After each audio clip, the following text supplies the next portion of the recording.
This is hell.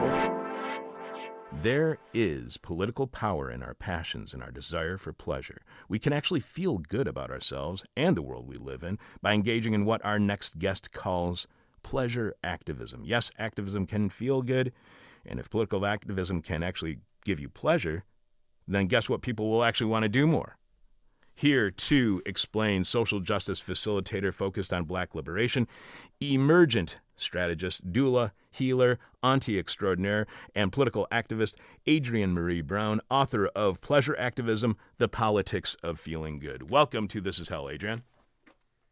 Thank you. Thanks for having me, Chuck. It's great to have you on the show. Adrienne is also author of Emergent Strategy, Shaping Change, Changing Worlds, and co-author of 2015's Octavia's Brood, science fiction from social justice movements, an anthology of sci-fi written by organizers and visionaries. You can find out more about Octavia's Brood at octaviasbrood.com, octaviasbrood.com. So let's start with the really obvious question. What is pleasure activism? Great. I think it breaks down in basically two ways. One is reclaiming our God-given, nature-given birthright of pleasure, that actually all of us are wired for pleasure, and it's only oppression and colonization that have made us believe otherwise. And then the second piece is actually leaning into the things that give us pleasure and thinking about how we bring our whole analysis into those things so that they're not compromising or not numbing us, but actually helping us feel more satisfied and content and joyful in our lives. How does colonization undermine pleasure? And what do you mean by, when you're talking about colonization, you're not just talking about the history of colonialism, you're talking about something larger than that? Yeah, I mean, I think that there's the colonialism that, got us into the U.S. and have a Western control over most resources in the world. But then I think there's also the colonization of white supremacy over our imaginations and over our sense of self. There's the colonization of patriarchy over our sense of equality. There's the colonization of heteronormativity. There are ways that our sense of self and our ability to create an identity that is about being empowered and fully alive and fully awakened, that gets taken from us in the process of oppression. As a Black woman, for instance, in this country, the way that I came in and the way my ancestors, my lineage comes into this country is as 3/5 of a person able to be raped, able to be bred, able to be used as a body in any way that a white slave owner wanted. That's the legacy of the bodies that look like mine in this country. And what I'm talking about is then how do we reclaim from that a wholeness, a whole self, and actually be able to have the right to pleasure. And Audre Lorde is one of the fundamental voices in this text. I include her essay, The Uses of the Erotic, as a foundational text in the book. And one of the things she talks about is once we have actually experienced that complete aliveness, that total erotic awakening, it becomes impossible to settle for suffering. You write that pleasure activism is the work we do to reclaim our whole, happy, and satisfiable selves from the impacts, delusions, and limitations of oppression and or supremacy. Does pleasure activism then prioritize the pursuit of happiness? Does it make social happiness its goal? And is it more about an activist's individual pleasure? I guess that's three different questions. Let's just start with, does pleasure activism prioritize the pursuit of happiness? So it doesn't prioritize the pursuit of it. It almost prioritizes relaxing into the idea that we get to be content, that that's not something we should have to be fighting for, that we actually get to experience this joy. And it says that suffering is not the total purpose of our lives here. It shouldn't be the way that we bond with each other, that we come together, that we're only in community because of how horrific our lives are. It's saying, let's come together because we can bring each other joy and we can bring each other pleasure and contentment. How do we organize our communities and our lives around that? And how do we make sure those things that bring us contentment are not things that then cause a great harm? So there's a big framework in the book of harm reduction, which is something that I was taught, and I'm so grateful that I was taught. Just like, how do we reduce the harms of those things that bring us pleasure and acknowledge that we live in a world that is actually really difficult, right? So there's a lot of reasons why people turn to sex, turn to drugs, turn to escape. And it's sort of saying, okay, how do we acknowledge that there's all these reasons that drive people to that we live in a harsh world and an unequal world? And then how from that place do we still get to claim, I have the right to be here. I have the right to feel good. And I don't want to cause myself harm while I'm doing that. I don't want to cause others harm. So much of this, I think, is actually about getting in right relationship with each other and right relationship with this planet we live on. So is this about individual pleasure? How can you have collective pleasure? That's great. That's a great question. I mean, that's one of the things I'm trying to explore throughout the book. There's a lineage of this book that goes back to Octavia Butler, who is a Black science fiction writer who has heavily influenced everything I've done. And she wrote science fiction in which, in story after story, the answer to most of the problems was, in some way, community. And it was finding those places in community where you felt like you could be whole and you felt safe to be your entire self, that you weren't compromising some aspect of yourself in order to be a part of the community. And I actually think the only way that we'll get to experience abundance and pleasure and collective contentment on this planet is if we start to orient ourselves towards collective pleasures.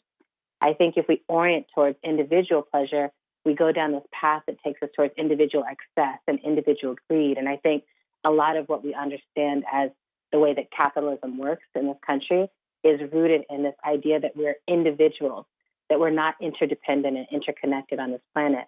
And so some people take too much and overindulge, and then others are left with not enough. So, one of the things I often talk about is I love a hot tub. I love a good hot tub. I'm not advocating for a world in which no one has a hot tub. I want a world in which everyone has access to a hot tub. And right now I live in a collective home where there's a hot tub that we can all share. Now it's broken, so we all have to share getting it fixed. But, that to me, the idea is how do we identify these things that give us pleasure and release and that are a balm to our systems and that make life worth living? How do we make that available to everyone? So do you think you can truly experience pleasure then individually? Is it a different kind of pleasure when it's a collective pleasure? I love that. I mean, I think you absolutely can experience individually. And I think a lot of people do that. And it's one of the things I've been looking at. And I do a bunch of social justice work. And what I see happen a lot is people work themselves to the bone and then they go off as individuals and have a sabbatical or take a break, take a vacation, and do individual things to just nourish themselves and then try to recover, come back into movement. Okay, I'm well rested. But if you come back in and it's I did this. I took a sabbatical in 2012 and I came back I'm restored, I'm renewed, I feel amazing. But I was coming back into a space where no one else had taken a break. Everyone else is still exhausted. And we don't even have a practice in place to be let's stagger this. Let's make sure that we're working, but that we're really sharing the load to make sure everyone gets a break. And so one of the things I think about is, how do we structure society so we're not even in this cycle of having to burn ourselves out completely and then step away as individuals and then come back? What would it look like to structure our movements so that they felt good and that they were sustaining the people who were a part of them? And that question kind of led me into this study, which is what are the things that do feel good? What can we learn from that? And so much is you have to be able to feel. A lot of us are just numbing. We're numbing our way through our entire lives. And we think that that's the best we can get is work hard, be miserable, come home, numb yourself out, go to sleep, next day do it again. And what I'm positing is we have to begin to practice the kind of lives and pleasure and communities that we want to create so that we get that into our system and we won't settle for anything less. Earlier, you were saying that we only connect through suffering, and I want to ask you a couple of questions about that. First of all, can we connect through suffering in the same way that we can connect through pleasure, through happiness? I mean, I think there's so many things that can bond us. I, in this past year, have gone through losing a number of people, and actually just last night was at the memorial services for a member of my community, Mama Lila Cabell, long-term member of the community, and it was incredible to connect with all the people who were grieving for her. And then inside that moment, I was very aware that we're grieving for this person who brought a ton of pleasure to all of our lives. She was a vibrant human being. She was always smiling, even when she was working so hard. You got the sense that she felt blessed by the work that she was doing and that she was enjoying it. And she is another model for me, right? So it's like in that moment of suffering and grief, even in that moment, what we're really longing for and what we're grieving for is something that brought us great pleasure and joy. So I don't think the two things are totally disconnected, and I don't think they should be disconnected. But what I often see happen is great culminations where it's like, this person has been shot, this attack has happened in our community, this funding has been cut. And in that moment, we come together and we are complaining and we are really, really continuously enforcing that our power belongs to someone else. And then we have to demand back from them our joy, our equity, and that's the cycle that I want to break. For me, I want us to come together around the things that actually bring us joy, make us feel powerful, make us have a sense of abundance together. And then I want us to grow from that place, deepen from that place, understand that what we pay attention to grows.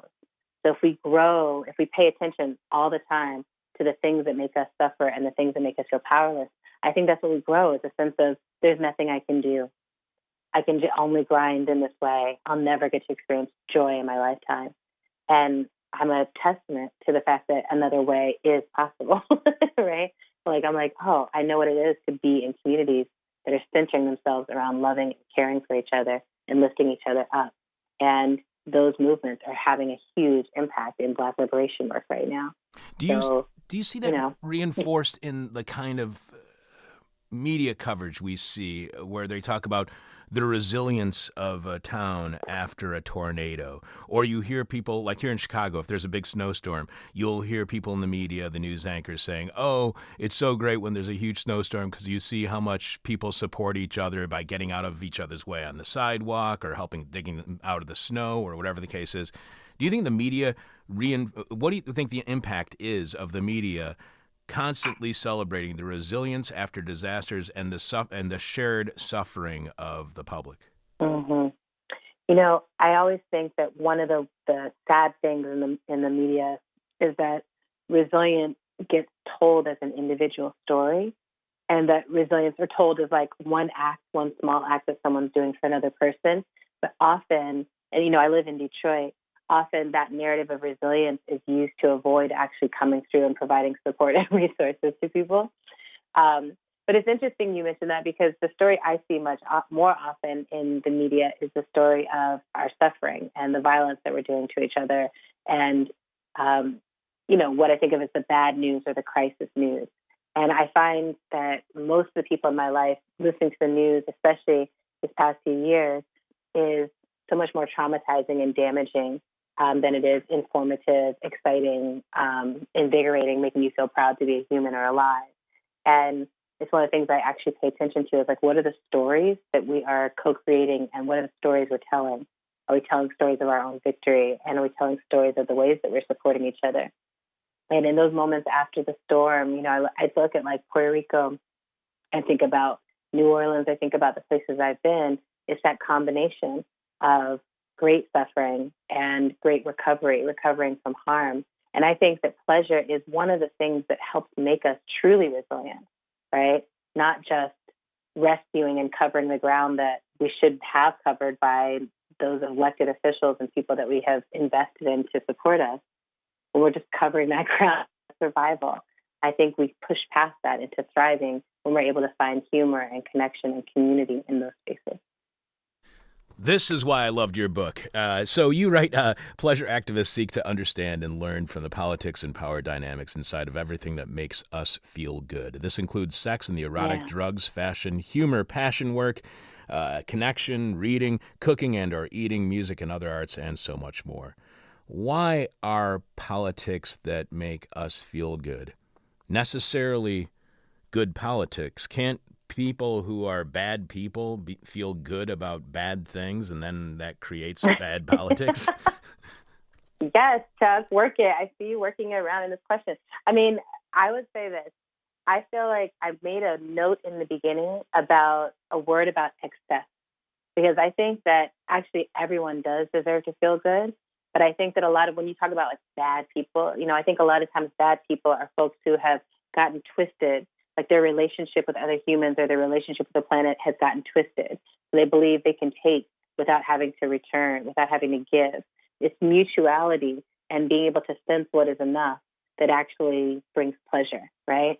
If you're never satisfied, you're not actually getting pleasure. You're going through the motions. You might be pleasing someone else, but you're not actually experiencing that for yourself. And that's a lot of the cycle I want to break. But I also think there's a huge section in the book about sex in this Me Too era.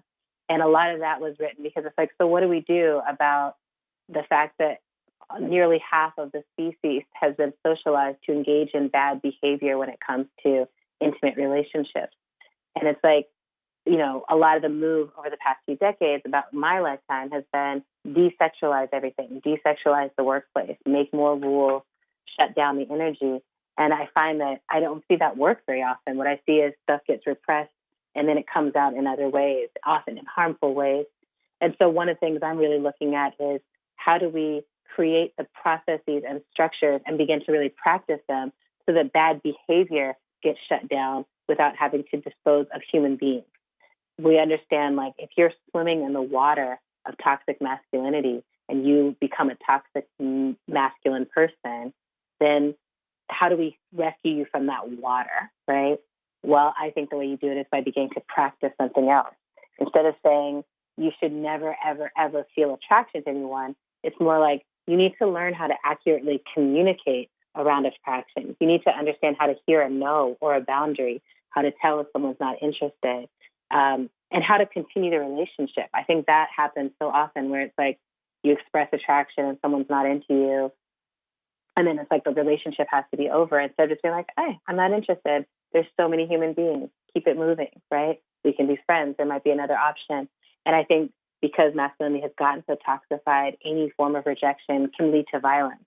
And that, again, it's like that when you think of that bad behavior, I'm like, okay, it's the behavior, it's the harm that we want to remove. And there's a teacher, Miriam Kaba, who is a mediator, and she does a ton of work around conflict transformation. We had her as a guest on the podcast I do with my sister, How to Survive the End of the World, last year. And she talks about, like, the focus has to be on reducing the harm and ending the harm rather than pathologizing human beings and saying this person is bad and can never be saved. Because I'm like, we're all in this system. There's a ton of us who have been harmed inside the system. There's a ton of responses and distortions to our humanity that have emerged from that. Now it's time to start to reclaim, to say, what do we want to raise up in our children? What do we want every human being to feel that they have access to? And how do we design a world that is centered around what feels good to as many of us as possible? Adrienne, you write that your intention is to get the reader to recognize that pleasure is a measure of freedom. How is pleasure a measure of freedom? You know, I think of it in a very tangible way. Like, I think about my own body, my own experience. I'm a Black woman, I'm a fat woman, I'm a queer woman. So I've got these sort of 4 strikes against me in terms of how am I supposed to access pleasure. I also wear glasses, okay? So I've got all the things that I'm like, I don't fit into any pornographic images I ever saw. I don't fit into what was ever presented on a magazine as a sexy person or someone desirable. And then on top of that, we have these weights of oppression that are like, you're supposed to be in service, right? So the role of a woman, in a lot of ways, what I was trained up to do is to please a man, right? Every magazine cover, here's the 30 ways to give the best blowjob that a man could have. There's no comparative articles that are like, and here's the 30 ways for men that you can actually please your woman. None of that was what I grew up in, right? And then being Black, it's like your role is to be in service. You are an inferior person in this country. You keep adding to that as a queer person. The way you want to make love is illegal. It is an abomination, right? So you add all these different oppressions. Then for me to actually wake up in my house, have an incredible bath, have an incredible orgasm, love my body and love my life, to me, it's a measure of every single way that I have rejected that socialization, rejected the myth of white supremacy, rejected the myth of some norm body that doesn't look like mine, and actually reclaim the truth, which is I'm a miraculous human being and I'm wired for pleasure and I deserve to feel amazing. And when I'm happy, it's good for everyone else. It really is. And so that's one of the, for me, I look at it in my life that way. And then I look at things like the Combahee River Statement, which posits the idea that if Black women are free, everyone else would necessarily be free because of structures of this country. And I love that idea that as applied to pleasure, if every Black woman, if every fat woman, if every non-binary person, if every trans person, if every person with a disability, if I knew that all of us had access to total pleasure, to feeling good in our lives, it would mean that our entire society had structured in a way that now abundance was available for all of us. And that's what I'm fighting for. You write that many people are orienting toward and around radical pleasure in this political moment. Why? What about this particular political moment? What about it is leading many people to orient toward radical pleasure? Is this in reaction to what we're seeing as like a kind of an epidemic of depression? I mean, I think that right now there's a very, for me and the communities I'm in, there's a sense of like we have to hold each other tight through this moment. And I think we have to make sure that we feel good and that we stay connected to what feels good, because this is a really horrific time. Having a racist white supremacist president who's also heavy on misogyny in office, and having an administration that's surrounding and supporting that, having the Republican Party who won't really ever pull themselves away from him, being in this political moment, and such a shameful moment for the country in terms of what's happening internally, but also how the rest of the world views us. It could be easy to become depressed and to feel like nothing matters, or all the work that we've been winning on and making advancements on is being pushed back. And I take great inspiration from indigenous communities, right? Because I'm like, well, this time is so hard, but then it's nothing compared to what indigenous communities have had to survive and live through on this land. And one of the interviews I have in the book is with Dallas Goldtooth, who's part of the Indigenous Environmental Network and was a major organizer at Standing Rock. And I interviewed him because all the videos that he was posting throughout that time, he was posting such informative stuff, but he was also posting hilarious videos and pictures of folks sledding and having a great time and showing what the community felt like, and that they were actually in a lot of pleasure and joy with each other and that was one of the ways that they were able to sustain themselves through winter in this freezing cold setting. So to me, I'm like, oh, it's actually a fuel. It's another kind of nourishment that we need. I also think there's a way that's like our bodies are the thing we have, right? Like everything else will come and go, but our bodies are the space that we have. And so learning how to actually redirect your attention and redirect the experience of your life from feeling crappy and overwhelmed and depressed to feeling content and joyful and satisfied, to me, is a freedom, right? I don't tune into what the president is doing and saying all the time. I know most of it is not even true. And I'm experiencing a huge amount of contentment and liberation in my life. And I'm really focused on and supporting movements that are doing work that makes me feel content and satisfied. I love supporting the movement for Black lives. I love supporting the majority. I love supporting BYP 100. I love that they are in the struggle, on the front lines, but dancing with each other, singing with each other, making Black Joy mixtapes. Like when we make decisions, we put on 90s R&B and we dance together, right? It's like this is an important time to be cultivating Black joy in the face of oppression and remembering that we're not alive to suffer, to fight, to struggle. We're alive to love each other, to build community, to evolve. How can pleasure activism, and I know that you kind of touched on this in your last answer, but how can pleasure activism better prepare us for the changes we're already facing on a warming planet? How can it help us better prepare us for climate change? That's amazing. You know, I really think that, I don't know about you, but for me, when I really look at the climate report, it's easy to get really overwhelmed. Like, why go on? You know, why continue? And one of the things that inspires me is that I come from a lineage of people who, you know, lived through slavery. They're the people who survived slavery. And 4 generations into slavery, there was no end in sight. And it felt like this is what it's going to be. There's no reason to hope. And those folks still found love, found marriage, ran away together, you know, raised children together, taught those babies how to read, made sure they laughed. Like, you keep going. You can't actually foresee the whole future. And I think preparing for apocalypse means preparing for deeper intimacy. Like, I think a lot of individualism is what capitalism is all about, is everyone has to have their own. And when everyone has their own, there's actually not enough for everyone, right? There starts to be this accumulation of greed. I think the kind of collectivism we need is going to rely on us being able to be in authentic intimacy. right? I have to actually be able to say, Chuck, how are you feeling? And for you to be honest about it. And that requires intimacy. For a lot of people, telling the truth about how they feel in real time is harder than laying down and having sex with someone. And I think the things are so connected. I'm like, what does it mean to get naked? Truly naked. What does it mean to actually be seen? What does it mean to actually say, I want this, I don't want that. Don't touch me like this. I'm triggered right now. This is what's happening, right? And I think there's not enough people right now who can just feel and express their feelings in real time, much less move towards pleasure. But I think that the future that I'm thinking of, I'm like, if we're all, even if it's just like, look, we're on the road, like we're trying to find water, we're trying to do other stuff. I want to be with people who I can trust to feel their feelings, and with people who will crack some jokes and make it a good time. Wow, I really loved your book. We are speaking with social justice facilitator focused on Black liberation, emergent strategist, doula, healer, auntie extraordinaire, and pleasure activist Adrienne Maree Brown. She is author of Pleasure Activism, The Politics of Feeling Good. Just a couple more questions for you, and I wanted to reintroduce you there because this is going to be completely off topic from everything else, kind of, that we've been discussing, but I found this fascinating. You write, all organizing is science fiction, that we are shaping the future we long for and have not yet experienced.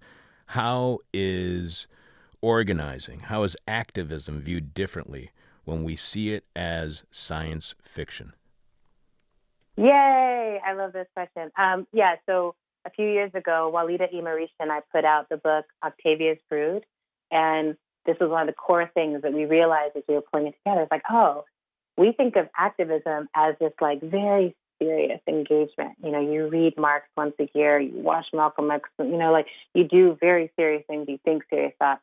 And but what's actually happening is this, when you're an activist or an organizer, you're saying, I am going to take responsibility for shaping the future. And when I'm like, shaping the future, now you're talking about science fictional behavior. It's answering the question, like, what if this was to happen, or if this goes on, what will happen? And to me, it all gets much more exciting when you think we are actually in this imagination battle, that we live inside a world that someone else imagined was going to be correct. They imagined white supremacy was going to be the way. They imagined that Black people were terrifying. They imagined that women were inferior. But it's all imagination. It's not true. And if we want to have a different world, we have to imagine something else. And I love that the work of organizing actually matters more if it's rooted in vision. So one of the things that I do, and one of the things that we have done many times, I actually just came back from doing a series of workshops in Northern Ireland. So we do these workshops where we ask people, what is the world that you actually want to exist in, that you want to create for future generations, and how will we know when we've achieved that world, when we're actually living in it? And so often the answers to that are not everyone will be driving a green car, but it's about how we will feel, that we'll feel free, that we'll feel safe, we'll feel that our children could go out and be in the street, and we know that there's a million people with their eyes on them, loving them, caring for them, not trying to turn them into consumers, but trying to focus on how do they grow and be the best that they can be. And Gloria Anzaldúa is a teacher in our lineage, and she said that nothing happens in the real world unless it first happens in the images in our head. And so a lot of what we're doing with Octavia's Brood, a lot of what we're doing with the science fiction and visionary fiction work, really thinking, what are the stories we tell over and over again that reinforce the current power dynamics? What are the new stories we have to tell if we want to remind people that they're actually born free and that freedom is a given? They're born to feel pleasure. Pleasure is a given. We're born to be in community and interdependent. Individuality is a myth. So it's just those things. One last question for you. We've been speaking with author Adrienne Maree Brown. She is the author of Pleasure Activism, The Politics of Feeling Good. She's also the co-editor of 2015's Octavia's Brood, science fiction from social justice movements, an anthology of sci-fi written by organizers and visionaries. You can find out more about Octavia's Brood at octaviasbrood.com. You can follow Adrienne on Twitter at Adrienne Maree, and you can find out more about Adrienne at adriennemareebrown.net. Our final question for each and every one of our guests is what we call the question from hell, the question we hate to ask, you might hate to answer, or our audience might hate your response. And I think that's the category that Okay. this might fall in. One of the things I was thinking about when I was reading your book and during your response about science fiction is that science fiction is always seen, not always, but it's often seen as utopian, like in the kind of Star Trek utopian world, even though it's militarized for whatever reason. But in the Star Trek utopian world, it's always seen as something that's unreachable.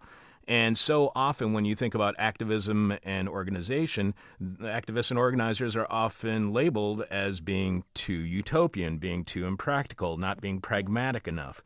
What happens when activism and organizing isn't utopian? I think that we get,